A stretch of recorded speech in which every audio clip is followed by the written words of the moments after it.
Hello दोस्तों, आज के क्लास में हम लोग पढ़ने वाले हैं क्लास 10th साइंस यानी विज्ञान के 80 सबसे महत्वपूर्ण ऑब्जेक्टिव क्वेश्चन जो मैट्रिक बोर्ड परीक्षा 2026 में पूछा जाएगा। तो आप लोग से रिक्वेस्ट है कि आप लोग इस क्लास को पूरा वॉच कीजिएगा। ये सबसे महत्वपूर्ण क्लास होने वाला है क्योंकि अभी के इस क्लास में हम लोग सेकेंडरी स्कूल एग्जामिनेशन 2026 के लिए यानी एनुअल वार्षिक परीक्षा 2026 के लिए साइंस के हम लोग 80 महत्वपूर्ण ऑब्जेक्टिव क्वेश्चन देखेंगे। तो सबसे पहले अपने दोस्तों के पास इस क्लास को शेयर कर दीजिए ताकि सभी बच्चे ज्वाइन हो जाए। उसके बाद हम लोग क्लास को स्टार्ट करेंगे। ये साइंस का क्वेश्चन पेपर है मैट्रिक बोर्ड परीक्षा 2026 के लिए। तो साइंस का एग्ज़ाम 80 नंबर का होता है और समय 2 घंटा 45 मिनट का मिलेगा।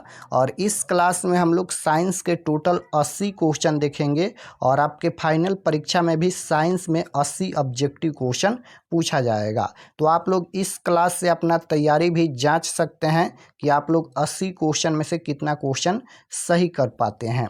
तो आप लोग क्लास को पूरा वॉच कीजिएगा और सभी बच्चे आंसर भी दीजिए क्वेश्चन का।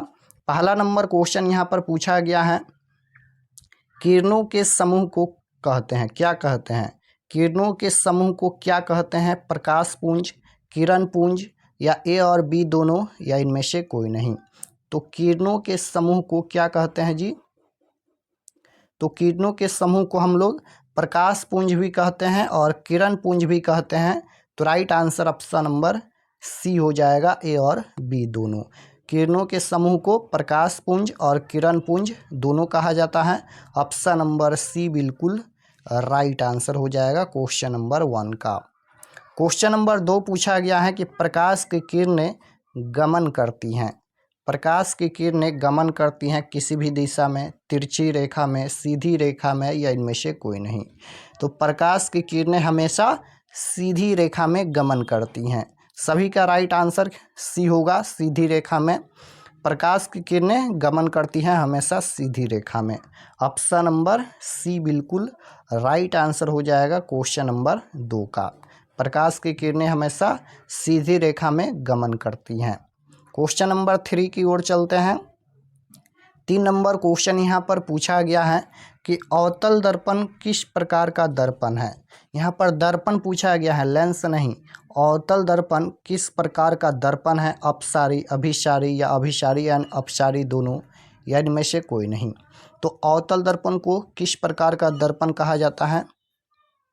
तो अवतल दर्पण को अभिसारी दर्पण कहा जाता है और उत्तल दर्पण को अपसारी दर्पण कहा जाता है। तो अवतल दर्पण को अभिसारी दर्पण।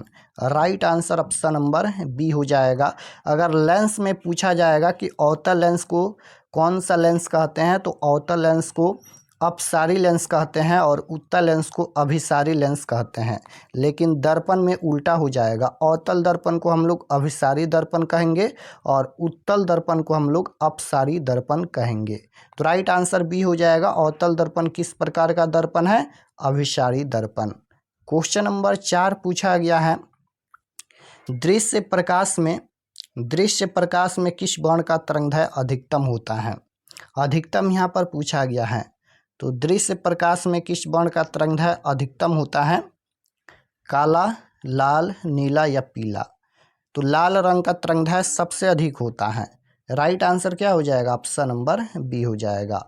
लाल रंग का तरंगदैर्घ्य सबसे अधिक होता है और सबसे न्यूनतम यानी सबसे कम किसका होता है? तो बैगनी रंग का सबसे कम होता है और सबसे अधिक लाल रंग का तरंगदैर्घ्य होता है।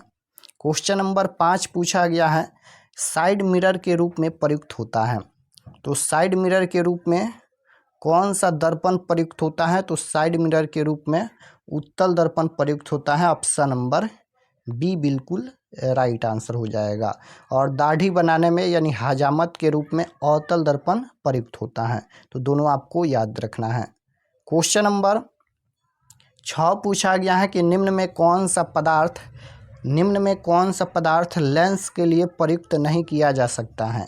निम्न में कौन सा पदार्थ लेंस के लिए प्रयुक्त नहीं किया जा सकता है? जल, कांच, पीतल या इनमें से कोई नहीं। तो कौन सा पदार्थ है जो लेंस के लिए प्रयुक्त नहीं किया जा सकता है? तो वह होता है मिट्टी या पीतल। तो मिट्टी नहीं दिया गया है, पीतल दिया गया है। Right answer option number C हो जाएगा। इसका आंसर मिट्टी भी होता है। कौन सा पदार्थ लेंस के लिए प्रयुक्त नहीं किया जा सकता है? तो पीतल हो जाएगा। Right answer option number C होगा करेक्ट आंसर।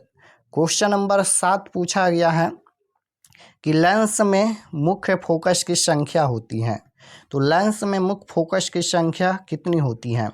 तो 2 होती हैं। F1 होता है और F2 होता है। F1 यानी उत्तल लेंस, F2 अवतल लेंस। तो लेंस में मुख्य फोकस की संख्या 2 होती है, उत्तल लेंस और अवतल lens. Right answer option number C हो जाएगा। क्वेश्चन नंबर 8 पूछा गया है कि शरीर में सबसे छोटी रक्तवाहिनी है। तो शरीर में सबसे छोटी रक्तवाहिनी कौन है? तो शरीर में सबसे छोटी रक्तवाहिनी वायना केवा होता है। ऑप्शन नंबर बी बिल्कुल राइट आंसर हो जाएगा। शरीर में सबसे छोटी रक्तवाहिनी वायना केवा, ऑप्शन नंबर बी बिल्कुल करेक्ट आंसर होगा। क्वेश्चन नंबर 9 पूछा गया है पौधों में जनन अंग कहाँ पाए जाते हैं? सभी बच्चे आंसर दीजिए। पौधों में जनन अंग कहाँ पाए जाते हैं? पुष्प में, जड़ में या फूल में या टहनी में? तो पौधों में जनन अंग कहाँ पाए जाते हैं? तो पौधों में जनन अंग पुष्प में पाए जाते हैं। ऑप्शन नंबर ए बिल्कुल राइट आंसर हो जाएगा। पौधों में जनन अंग पुष्प में पाए जाते हैं। क्वेश्चन नंबर 10 पूछा गया है कि प्रकाश संश्लेषण होता है। प्रकाश संश्लेषण दिन में होता है, रात में होता है, दिन और रात दोनों में, या इनमें से कोई नहीं? तो प्रकाश संश्लेषण हमेशा दिन में ही होता है, क्योंकि दिन में ही प्रकाश होता है। तो right answer option number A हो जाएगा। प्रकाश संश्लेषण होता है दिन में। क्वेश्चन नंबर 11 पूछा गया है निम्नलिखित में कौन सी अधातु विद्युत का सुचालक है? निम्नलिखित में कौन अधातु विद्युत का सुचालक है? सुचालक पूछा गया है। तो यहाँ पर हो जाएगा ग्रेफाइट जो है वह विद्युत का सुचालक होता है, यानी ग्रेफाइट में विद्युत धारा प्रवाहित कर सकते हैं। तो राइट आंसर क्या हो जाएगा? ऑप्शन नंबर बी हो जाएगा। ग्रेफाइट यहाँ विद्युत का सुचालक होता है। क्वेश्चन नंबर 12 पूछा गया है कि निकट दृष्टि दोष के दूर करने के लिए कौन सा लेंस प्रयुक्त होता है? तो सबसे पहले निकट दृष्टि दोष कब होता है? तो जब निकट की वस्तु यानी जब नज़दीक का वस्तु साफ साफ दिखाई देता है और दूर की वस्तु साफ साफ नहीं दिखाई देता है, तब यहाँ पर निकट दृष्टि दोष होता है। और निकट दृष्टि दोष को दूर करने के लिए अवतल लेंस का व्यवहार किया जाता है। Right answer option number A हो जाएगा। और दूर दृष्टि दोष कब होता है? तो जब दूर की वस्तु साफ साफ दिखाई देता है और नज़दीक का वस्तु साफ साफ नहीं दिखाई देता है, तब यहाँ पर दूर दृष्टि दोष होता है। और दूर दृष्टि दोष को दूर करने के लिए उत्तल लेंस का व्यवहार किया जाता है। तो दोनों आपको याद रखना है। निकट दृष्टि दोष को दूर करने के लिए अवतल लेंस का व्यवहार होता है और दूर दृष्टि दोष दूर करने के लिए उत्तल लेंस का व्यवहार होता है। तो इसका राइट आंसर हो जाएगा ऑप्शन नंबर ए, क्योंकि निकट दृष्टि दोष के दूर करने के लिए अवतल लेंस प्रयुक्त होता है। ऑप्शन नंबर ए बिल्कुल राइट आंसर। क्वेश्चन नंबर 13 है कि विद्युत का अच्छा चालक है। विद्युत का यहाँ पर अच्छा चालक पूछा गया है, तो विद्युत का सबसे अच्छा चालक चांदी होता है। Right answer option number D हो जाएगा। क्वेश्चन नंबर 14 पूछा गया है कि लेंस की शक्ति की इकाई क्या होती है? लेंस की शक्ति की इकाई क्या होती है? तो लेंस की शक्ति की इकाई डायोप्टर होती है। ऑप्शन नंबर ए बिल्कुल राइट आंसर होगा। लेंस की शक्ति की इकाई क्या होती है? डायोप्टर। क्वेश्चन नंबर 15 है कि तारे के टिमटिमाने का कारण है। तो तारे के टिमटिमाने का क्या कारण है? वायुमंडलीय परावर्तन या वायुमंडलीय अपवर्तन या कुल परावर्तन या कुल अपवर्तन? तो परावर्तन नहीं है, ये भी नहीं होगा, ये भी नहीं होगा। तारे की टिमटिमाने का क्या कारण है? वायुमंडलीय अपवर्तन। वायुमंडलीय अपवर्तन के कारण तारे हमारे नेत्रों में टिमटिमाते नजर आते हैं। Right answer option number B हो जाएगा। वायुमंडलीय अपवर्तन इसका राइट आंसर होगा। क्वेश्चन नंबर 16 देखिए। 16 नंबर क्वेश्चन है किस लेंस को अभिसारी लेंस कहा जाता है? अब देखिए यहाँ पर लेंस पूछा गया है, वहाँ पर दर्पण पूछा गया था, यहाँ पर लेंस पूछा गया है। तो किस लेंस को अभिसारी लेंस कहा जाता है? तो अभिसारी लेंस कहा जाता है उत्तल लेंस को, और अवतल लेंस को अपसारी लेंस कहा जाता है। तो right answer option number A हो जाएगा। उत्तल लेंस को अभिसारी लेंस कहा जाता है। क्वेश्चन नंबर 17 है, किसी अंतरिक्ष यात्रियों को आकाश कैसा प्रतीत होता है? तो किसी अंतरिक्ष यात्री को आकाश नीले की अपेक्षा काला प्रतीत होता है। राइट आंसर क्या हो जाएगा? सी हो जाएगा। कैसा प्रतीत होता है? काला प्रतीत होता है। क्वेश्चन नंबर 18 है कि किस दर्पण से हमेशा वस्तु से छोटा प्रतिबिंब प्राप्त होता है? किस दर्पण से हमेशा वस्तु से छोटा प्रतिबिंब प्राप्त होता है? तो छोटा प्रतिबिंब प्राप्त होता है उत्तल दर्पण से और बड़ा प्रतिबिंब बनता है अवतल दर्पण में। क्वेश्चन नंबर 19 है, कौन सी बीमारी श्वसन तंत्र से संबंधित है? कौन सी बीमारी श्वसन तंत्र से संबंधित है? निमोनिया, डायरिया, मधुमेह या मलेरिया? कौन सा बीमारी है जो श्वसन तंत्र से संबंधित है? तो श्वसन तंत्र से संबंधित है यहाँ पर निमोनिया हो जाएगा। ऑप्शन नंबर ए बिल्कुल राइट आंसर होगा। कौन सी बीमारी श्वसन तंत्र से संबंधित है? निमोनिया। क्वेश्चन नंबर 20 है कि एक घोल नीले लिटमस पत्र को लाल कर देता है, तो घोल का पीएच मान क्या हो सकता है? यहाँ पर घोल लिखा गया है, घोल होगा। तो एक घोल जो है नीले लिटमस पत्र को लाल कर देता है। सबसे पहले तो नीले लिटमस पत्र को लाल कौन करता है? तो नीले लिटमस पत्र को लाल कौन करता है? तो अम्ल करता है। कौन करता है? तो अम्ल करता है, आपको याद होना चाहिए। तो नीले लिटमस पत्र को लाल करता है अम्ल, और अम्ल का पीएच मान 7 से कम होता है। 7 से कम होता है अम्ल का पीएच मान, यानी 1 से 6 तक। तो यहाँ पर पीएच मान पूछा गया है, तो यहाँ पर 7 से कम कौन है? 2 है। राइट आंसर ये हो जाएगा, इसका पीएच मान 2 हो सकता है। नीले लिटमस पत्र को लाल करता है अम्ल, और लाल लिटमस पत्र को नीला करता है क्षार। अम्ल का पीएच मान 7 से कम होता है, क्षार का पीएच मान 7 से ज़्यादा होता है, और उदासीन विलयन का पीएच मान 7 होता है। क्वेश्चन नंबर 21 पूछा गया है कि सरल सूक्ष्मदर्शी में किस प्रकार का लेंस कार्य करता है? तो सरल सूक्ष्मदर्शी में किस प्रकार का लेंस कार्य करता है? तो सरल सूक्ष्मदर्शी में उत्तल लेंस कार्य करता है। ऑप्शन नंबर ए बिल्कुल राइट आंसर होगा। क्वेश्चन नंबर 22 है कि प्रकाश के अपवर्तन के कितने नियम हैं? तो प्रकाश के अपवर्तन के कितने नियम हैं? प्रकाश के अपवर्तन या प्रकाश के परावर्तन के 2 नियम होता है। Right answer option number A हो जाएगा। क्वेश्चन नंबर 23 है, भोजन का पाचन किस प्रकार की अभिक्रिया है? तो भोजन का पाचन किस प्रकार की अभिक्रिया है? भोजन का पाचन उपचयन अभिक्रिया है। ऑप्शन नंबर ए बिल्कुल राइट आंसर होगा। भोजन का पाचन उपचयन अभिक्रिया है। क्वेश्चन नंबर 24 है, दाढ़ी बनाने में कौन सा दर्पण प्रयुक्त होता है? तो दाढ़ी बनाने में अवतल दर्पण प्रयुक्त होता है। Option number A right answer होगा। 25 नंबर क्वेश्चन है कि मानव मूत्र में यूरिया की प्रतिशत मात्रा कितनी होती है? तो मानव मूत्र में यूरिया की प्रतिशत मात्रा 2% होती है। ऑप्शन नंबर सी बिल्कुल राइट आंसर होगा। क्वेश्चन नंबर 26 है कि पौधों में गैसों का आदान प्रदान किसके द्वारा होता है? तो पौधों में गैसों का आदान प्रदान किसके द्वारा होता है? रंध्र के द्वारा होता है। Option number A right answer होगा, रंध्र के द्वारा। क्वेश्चन नंबर 27 है कि एकलिंगी पादप का उदाहरण कौन है? एकलिंगी पादप का उदाहरण पपीता है, सरसों है, मटर है, आम है। एकलिंगी पादप का उदाहरण पूछा गया है, तो एकलिंगी पादप का उदाहरण कौन है? पपीता। ऑप्शन नंबर ए बिल्कुल राइट आंसर हो जाएगा। 28 नंबर क्वेश्चन है कि प्रकाश संश्लेषण की क्रिया होती है, तो प्रकाश संश्लेषण की क्रिया किस में होती है? तो प्रकाश संश्लेषण की क्रिया हमेशा हरे पौधे में होती है। ऑप्शन नंबर बी बिल्कुल राइट आंसर हो जाएगा। प्रकाश संश्लेषण की क्रिया हमेशा हरे पौधे में होती है। क्वेश्चन नंबर 29 है कि कमरे के ताप पर द्रव अवस्था में रहने वाला अधातु कौन है? यहाँ पर अधातु पूछा गया है, तो कमरे के ताप पर द्रव अवस्था में रहने वाला अधातु ब्रोमीन है, और धातु पूछा जाएगा तो पारा होता है। तो दोनों आपको याद रखना है। कमरे के ताप पर द्रव अवस्था में रहने वाला अधातु ब्रोमीन है, और यहाँ पर धातु पारा है। क्वेश्चन नंबर 30 है, पीतल क्या है? पीतल धातु है, अधातु है, मिश्र धातु है या उपधातु है?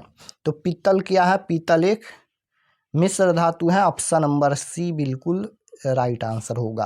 पीतल क्या है? पीतल मिश्र धातु है। क्वेश्चन नंबर 31 है कि अवतल लेंस का आवर्धन होता है। तो अवतल लेंस का आवर्धन क्या होता है? भी बट्टा में म्यू होता है। ऑप्शन नंबर सी में दिया गया है। क्वेश्चन नंबर 32 है, उदासीन विलयन का पीएच मान 7 होता है और अम्ल का पीएच मान 7 से कम, क्षार का पीएच मान 7 से ज़्यादा होता है। 33 नंबर क्वेश्चन है, ओम का नियम है। ओम का नियम कौन सा सही है? भी प्लस आर, ये नहीं होगा, ये भी नहीं होगा। भी बराबर आई, भी ये भी नहीं होगा। भी बराबर क्या होता है? तो भी बराबर आई आर होता है, जो कि ऑप्शन नंबर ए में दिया गया है। ऑप्शन नंबर ए बिल्कुल राइट आंसर। क्वेश्चन नंबर 34 है, किस जीव में हीमोग्लोबिन नहीं होता है? बताइए किस जीव में हीमोग्लोबिन नहीं होता है? मनुष्य में, मक्खी में, पक्षी में, इनमें से कोई नहीं। किस जीव में हीमोग्लोबिन नहीं होता है? तो यहाँ पर मक्खी में हीमोग्लोबिन नहीं होता है। ऑप्शन नंबर बी बिल्कुल राइट आंसर होगा। क्वेश्चन नंबर 35 है, पादप में जाइलम उत्तरदायी है। तो पादप में जाइलम उत्तरदायी है जल के वहन के लिए। Right answer option number A हो जाएगा। पादप में जाइलम उत्तरदायी है जल के वहन के लिए। क्वेश्चन नंबर 36 है, कार्बन क्या है? कार्बन क्या है? कार्बन धातु है, अधातु है, उपधातु है या मिश्र धातु है? तो कार्बन क्या है? कार्बन एक अधातु है। ऑप्शन नंबर बी बिल्कुल राइट आंसर होगा। कार्बन क्या है? अधातु। क्वेश्चन नंबर 37 है, कोई घोल नीले लिटमस को लाल कर देता है। तो ये क्वेश्चन 2 बार रिपीट हो गया, इसका पीएच मान 2 होगा। क्वेश्चन नंबर 38 देखिए, अम्ल का जलीय विलयन सुचालक होता है। तो अम्ल का जलीय विलयन किसका सुचालक होता है? विद्युत का, चुंबक का, लोहा का या इनमें से कोई नहीं। अम्ल का जलीय विलयन सुचालक होता है। तो अम्ल का जलीय विलयन विद्युत का सुचालक होता है। Right answer option number A हो जाएगा। अम्ल का जलीय विलयन विद्युत का सुचालक होता है। क्वेश्चन नंबर 39 है, किस धातु को चाकू से सरलता से काटा जा सकता है? किस धातु को चाकू से सरलता से काटा जा सकता है? तो सोडियम और लिथियम को जो है चाकू से सरलता से काटा जा सकता है, क्योंकि ये मुलायम होते हैं। राइट आंसर डी हो जाएगा। किस धातु को चाकू से सरलता से काटा जा सकता है? सोडियम और लिथियम को चाकू से आसानी से काट सकते हैं। 40 नंबर क्वेश्चन है, कार्बन की परमाणु संख्या। तो कार्बन की परमाणु संख्या 6 होता है। राइट आंसर डी हो जाएगा। कार्बन की संयोजकता 4 होता है। क्वेश्चन नंबर 41 है कि मनुष्य के शरीर की सबसे बड़ी ग्रंथि कौन है? तो मनुष्य के शरीर की सबसे बड़ी ग्रंथि यकृत होता है। ऑप्शन नंबर डी बिल्कुल राइट आंसर होगा। 42 नंबर क्वेश्चन है कि प्रकाश का वर्ण विक्षेपण किस उपकरण से संभव होता है? तो प्रकाश का वर्ण विक्षेपण प्रिज्म से संभव होता है। ऑप्शन नंबर सी बिल्कुल राइट आंसर होगा। 43 नंबर क्वेश्चन है कि खुला परिसंचरण तंत्र किसमें पाया जाता है? तो खुला परिसंचरण तंत्र किसमें पाया जाता है? काकरोच में या तितली में? Right answer option number C हो जाएगा। काकरोच में पाया जाता है। क्वेश्चन नंबर 44 है कि मानव नेत्र जिस भाग पर किसी वस्तु का प्रतिबिंब बनाते हैं वह क्या है? मानव नेत्र जिस भाग पर किसी वस्तु का प्रतिबिंब बनाते हैं वह क्या है? कार्निया, परितारिका, पुतली या दृष्टिपटल? तो मानव नेत्र जिस भाग पर किसी वस्तु का प्रतिबिंब बनाते हैं वह रेटिना होता है या दृष्टिपटल? राइट आंसर डी हो जाएगा, रेटिना या दृष्टिपटल। 45 नंबर क्वेश्चन है 45 नंबर क्वेश्चन है कि किस प्रकार के श्वसन में अधिक ऊर्जा निकलती है? बताना है कि किस प्रकार के श्वसन में अधिक ऊर्जा निकलती है, वायवीय या अवायवीय? तो यहाँ पर वायवीय श्वसन में अधिक ऊर्जा निकलती है। ऑप्शन नंबर ए बिल्कुल राइट आंसर हो जाएगा। किस प्रकार के श्वसन में अधिक ऊर्जा निकलती हैं? तो वायवीय श्वसन में अधिक ऊर्जा मुक्त होती हैं। क्वेश्चन नंबर 46 है कि निम्नलिखित में कौन जैव मात्रा ऊर्जा स्रोत का उदाहरण नहीं है? तो नहीं पूछा गया है, तो नाभिकीय ऊर्जा नहीं है। ऑप्शन नंबर सी बिल्कुल राइट आंसर। 47 नंबर क्वेश्चन है कि निम्नलिखित में अस्पष्ट दर्शन की न्यूनतम दूरी पूछा गया है। तो न्यूनतम दूरी 25 सेंटीमीटर होता है और दूर बिंदु अनंत होता है। न्यूनतम दूरी पूछा गया है तो 25 सेंटीमीटर आपको याद रखना है। ऑप्शन नंबर बी बिल्कुल राइट आंसर हो जाएगा, दूर बिंदु अनंत होता है। क्वेश्चन नंबर 48 है, ग्लोबल वार्मिंग के लिए उत्तरदायी गैस कौन है? तो ग्लोबल वार्मिंग के लिए उत्तरदायी गैस पूछा गया है। ग्लोबल वार्मिंग के लिए उत्तरदायी गैस CO2 यानी कार्बन डाइऑक्साइड होता है। ऑप्शन नंबर सी बिल्कुल करेक्ट आंसर होगा। 49 नंबर क्वेश्चन है कि मानव नेत्र में किस प्रकार का लेंस पाया जाता है?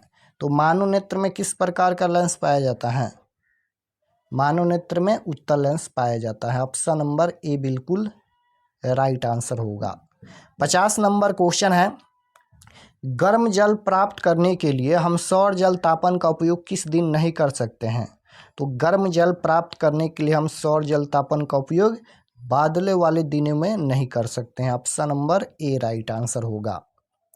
क्वेश्चन नंबर 51 है कि विद्युत हीटर विद्युत धारा के किस प्रभाव पर कार्य करती हैं? तो विद्युत हीटर विद्युत धारा के किस प्रभाव पर कार्य करती हैं? तो ये ऊष्मीय प्रभाव पर कार्य करती हैं। ऑप्शन नंबर ए बिल्कुल राइट आंसर होगा। विद्युत हीटर विद्युत धारा के किस प्रभाव पर कार्य करती हैं? ऊष्मीय प्रभाव पर कार्य करती हैं। क्वेश्चन नंबर 52 है, क्रांति कोण के लिए अपवर्तन कोण का मान कितना होगा? तो क्रांति कोण के लिए अपवर्तन कोण का मान 90 डिग्री होना चाहिए। Right answer option number D हो जाएगा। क्वेश्चन नंबर 53 है, विद्युत चुंबक बनाने के लिए किस पदार्थ के छड़ का उपयोग होता है? तो विद्युत चुंबक बनाने के लिए नरम लोहा का उपयोग होता है। ऑप्शन नंबर सी बिल्कुल राइट आंसर होगा। क्वेश्चन नंबर 54 है कि तिलचट्टा में कितने जोड़े श्वास रंध्र पाए जाते हैं? तो 6 जोड़े आपको याद रखना है। ऑप्शन नंबर सी बिल्कुल राइट आंसर होगा। क्वेश्चन नंबर 55 है, निम्नलिखित में कौन आहार श्रृंखला का निर्माण करता है? निम्नलिखित में कौन आहार श्रृंखला का निर्माण करता है? आम गेहूं को खाता है? बिल्कुल नहीं। हाथी गाय को खाती है? बिल्कुल नहीं। मानव बकरी को खाता है? बकरी घास खाती है? बिल्कुल सही है। ऑप्शन नंबर सी में ही दिया गया है। आहार श्रृंखला का निर्माण ऑप्शन नंबर सी में सही हुआ है। ऑप्शन नंबर सी बिल्कुल राइट आंसर होगा। क्वेश्चन नंबर 56 है, मानव हृदय में कितने कोष्ठ पाए जाते हैं?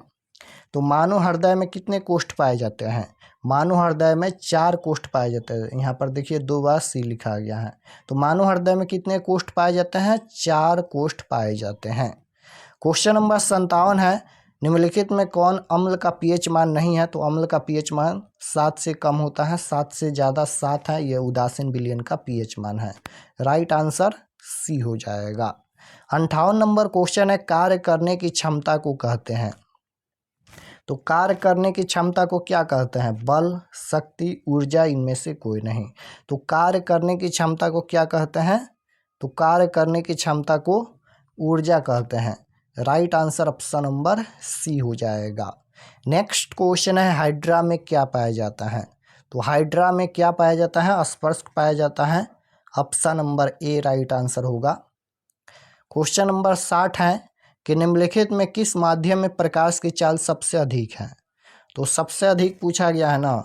निम्नलिखित में किस माध्यम में प्रकाश की चाल सबसे अधिक है? निर्वात में प्रकाश की चाल सबसे अधिक है। Right answer option number D होगा। 61 नंबर क्वेश्चन है, किस रंग का विचलन न्यूनतम होता है? तो राइट आंसर बैगनी रंग हो जाएगा। Option number D. 62 number question है कि तंत्रिका तंत्र की रचनात्मक एवं क्रियात्मक इकाई को क्या कहते हैं? न्यूरॉन कहते हैं। Right answer option number B हो जाएगा। 63 नंबर क्वेश्चन है, विद्युत चुम्बकीय प्रेरण की खोज किसने की थी? तो विद्युत चुम्बकीय प्रेरण की खोज किसने की थी? फैराडे ने, एम्पियर ने, फ्लेमिंग ने, इनमें से कोई नहीं। बताइए इसका आंसर क्या होगा? विद्युत चुम्बकीय प्रेरण की खोज किसने की थी? तो विद्युत चुम्बकीय प्रेरण की खोज फैराडे ने की थी। ऑप्शन नंबर ए बिल्कुल राइट आंसर होगा। क्वेश्चन नंबर 64 है, विद्युत धारा उत्पन्न करने के युक्त को क्या कहते हैं? तो विद्युत धारा उत्पन्न करने के युक्त को जनित्र कहते हैं। ऑप्शन नंबर ए बिल्कुल राइट आंसर होगा। विद्युत धारा उत्पन्न करने के युक्त को क्या कहते हैं? जनित्र कहते हैं। 65 नंबर क्वेश्चन है, नाभिकीय ऊर्जा प्राप्त करने हेतु आवश्यक है। तो नाभिकीय ऊर्जा प्राप्त करने हेतु यूरेनियम आवश्यक है। ऑप्शन नंबर ए बिल्कुल राइट आंसर होगा। 66 नंबर क्वेश्चन है, निम्न में कौन अम्ल नहीं है, यानी कौन यहाँ पर अम्ल का पीएच मान नहीं है? तो यहाँ पर 8 क्षार का पीएच मान है। क्वेश्चन नंबर 67 है, विरंजक चूर्ण का सूत्र क्या होता है? तो विरंजक चूर्ण का सूत्र पूछा गया है। तो विरंजक चूर्ण का सूत्र होता है CaOCl2। ऑप्शन नंबर ए में दिया गया है। Right answer option number A होगा। 68 नंबर क्वेश्चन है, मछली का श्वसन अंग है। तो मछली का श्वसन अंग गिल्स होता है। Option number A right answer होगा।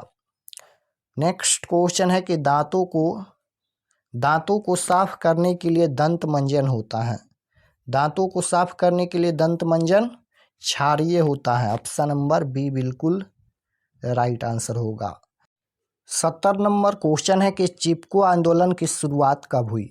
तो चिपको आंदोलन की शुरुआत कब हुई थी? 1870, 1970, 1672, 1976। तो चिपको आंदोलन की शुरुआत 1970 के दशक में हुई। Right answer option number B हो जाएगा। चिपको आंदोलन के नेता कौन थे? सुंदरलाल बहुगुणा, आपको याद रखना है। क्वेश्चन नंबर 71 है कि सबसे कठोर प्राकृतिक पदार्थ। तो सबसे कठोर प्राकृतिक पदार्थ है लोहा या सोना या चांदी या हीरा। सबसे कठोर प्राकृतिक पदार्थ क्या होता है? सबसे कठोर प्राकृतिक पदार्थ हीरा होता है। ऑप्शन नंबर डी बिल्कुल राइट आंसर होगा। क्वेश्चन नंबर 72 है, अमीबा में अलैंगिक जनन किस विधि द्वारा होता है? अमीबा में अलैंगिक जनन किस विधि द्वारा होता है? तो मुकुलन द्वारा होता है। ऑप्शन नंबर ए बिल्कुल राइट आंसर होगा। क्वेश्चन नंबर 73 है, अक्रिय तत्व कौन है? अक्रिय तत्व कौन है? तो कार्बन अक्रिय तत्व नहीं है, सोना नहीं है, हाइड्रोजन नहीं है।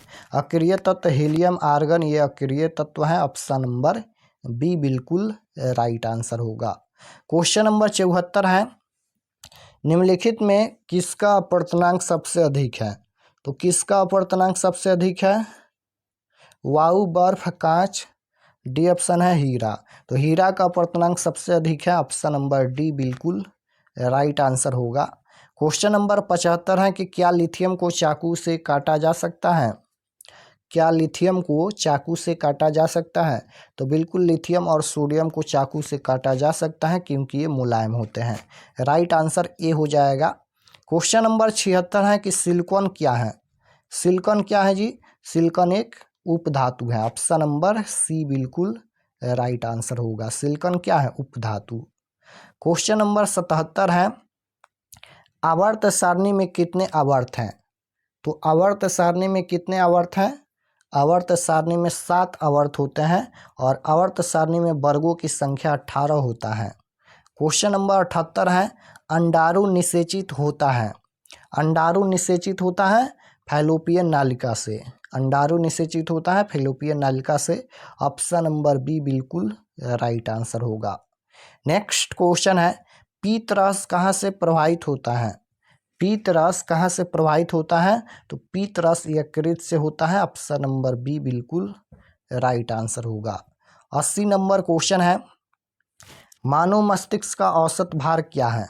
तो मानव मस्तिष्क का औसत भार होता है 1.4 kg। ऑप्शन नंबर सी बिल्कुल राइट आंसर होगा। तो यहाँ पर हम लोग साइंस यानी विज्ञान के टोटल 80 महत्वपूर्ण ऑब्जेक्टिव क्वेश्चन देखे हैं और ये सभी प्रश्न आपको 100% याद होना चाहिए। तो कमेंट में बताइए कितना प्रश्न आपका सही हुआ। 80 क्वेश्चन में आपका कितना क्वेश्चन सही हुआ। और चैनल पर नए होंगे तो चैनल को ज़रूर सब्सक्राइब कर लीजिएगा, ताकि आने वाले नेक्स्ट क्लास आपके पास ज़रूर पहुँचे। और हम सभी सब्जेक्ट का PDF तैयार कर रहे हैं, तो जल्द ही मिलेगा। 2026 बोर्ड परीक्षा के लिए सब्जेक्टिव ऑब्जेक्टिव हम तैयार कर रहे हैं। 100% क्वेश्चन उसमें से पूछा जाएगा। तो जल्द ही PDF मिलेगा। आप लोग इस चैनल को ज़रूर सब्सक्राइब कर लीजिएगा। तो मिलते हैं नेक्स्ट क्लास में, तब तक अपना स्टडी कीजिए। आप सभी को धन्यवाद।